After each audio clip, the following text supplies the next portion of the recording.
आज मैं आप सबको माँ सरस्वती के अवतरण की कथा सुना रही हूँ। दोस्तों, आप सभी जानते होंगे बसंत पंचमी का त्योहार आने वाला है। माँ सरस्वती विद्या की देवी हैं, इसलिए सभी छात्र इस दिन माँ सरस्वती की आराधना करते हैं। इसी दिन माँ सरस्वती का अवतरण हुआ था।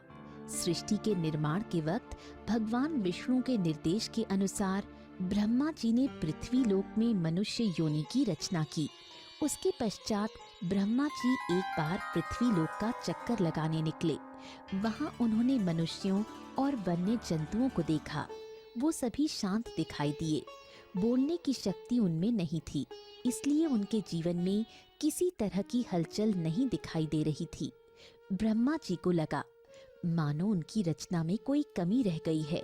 तब उन्होंने अपना कमंडल उठाया और उससे थोड़ा सा पानी छिड़का। तभी वहाँ एक अलौकिक प्रकाश उत्पन्न हुआ। उस प्रकाश के मध्य से एक चतुर्भुजी देवी प्रकट हुई। देवी के एक हाथ में वीणा थी और दूसरा हाथ वर देने की मुद्रा में था। तीसरे हाथ में पुस्तक तथा चौथे हाथ में माला थी। देवी ने अपने जन्मदाता ब्रह्मा जी को प्रणाम किया। वो ब्रह्मा जी की पुत्री माँ सरस्वती कहलाईं। ब्रह्मा जी ने सरस्वती जी से कहा, धरती लोक के जीव केवल इधर उधर चल फिर रहे हैं। उन्हें वाणी प्राप्त नहीं है, इसलिए वो किसी से संवाद नहीं कर सकते। फलस्वरूप उनका जीवन नीरस हो गया है। आपको अपने वीणा के 7 सुरों से इस संसार को वाक शक्ति प्रदान करनी है। उन्हें स्वर देना है ताकि वो आपस में विचारों का आदान प्रदान कर सकें। उन्हें एक दूसरे को समझने में आसानी हो सके। पुत्री होने के नाते ब्रह्मा जी की आज्ञा का पालन करना सरस्वती जी का कर्तव्य था। उन्होंने अपनी वीणा के तारों को हल्के से छेड़ा। उससे जो मधुर ध्वनि उत्पन्न हुई तो सभी मानव जाति और वन के पशुओं को मानो वाणी का वरदान मिल गया। सभी जीव बोलने लगे। वीणा के स्वर ने उन्हें मुखर बना दिया था। यहाँ तक कि नदियाँ, झरने आदि कल कल आवाज करके बहने लगे। हवाएं भी सन सन आवाज करके बहने लगी। वातावरण में चारों तरफ मानो मधुर संगीत गूंज उठा।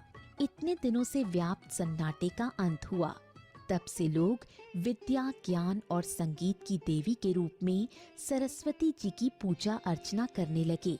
बसंत पंचमी को सरस्वती जी के जन्मोत्सव के रूप में मनाया जाने लगा। समस्त सृष्टि को स्वर प्रदान करने वाली माँ सरस्वती की आराधना सुर और असुर दोनों ही करते हैं। माघ महीने की पंचमी के दिन लोग अपने घरों में सरस्वती जी की मूर्ति लेकर आते हैं। एक चौकी पर पीला कपड़ा बिछाकर सरस्वती जी की मूर्ति को स्थापित करते हैं। तत्पश्चात देवी का आचमन करके दूध और जल से स्नान कराते हैं। इसके पश्चात उन्हें श्रृंगार की वस्तुएं अर्पित करते हैं। उन्हें सिंदूर चढ़ाते हैं। माँ के चरणों में गुलाल लगाकर उन्हें सफेद या पीला वस्त्र पहनाते हैं। देवी को प्रसाद और पीले फूल चढ़ाकर आरती करते हैं। कुछ लोग पीले चावल बनाकर भी भोग लगाते हैं। शाम को माँ को खीर का भोग लगाया जाता है। वहाँ पर उपस्थित सभी लोगों को प्रसाद बांटते हैं। इस तरह पूजा संपन्न होती है। तो दोस्तों, आशा है कि सरस्वती पूजा की विधि की जानकारी आपको प्राप्त हो गई होगी। ज्ञान की प्राप्ति के लिए सरस्वती पूजा अवश्य करें। ऐसी और जानकारियाँ प्राप्त करने के लिए इस कहानी को लाइक और शेयर जरूर करें।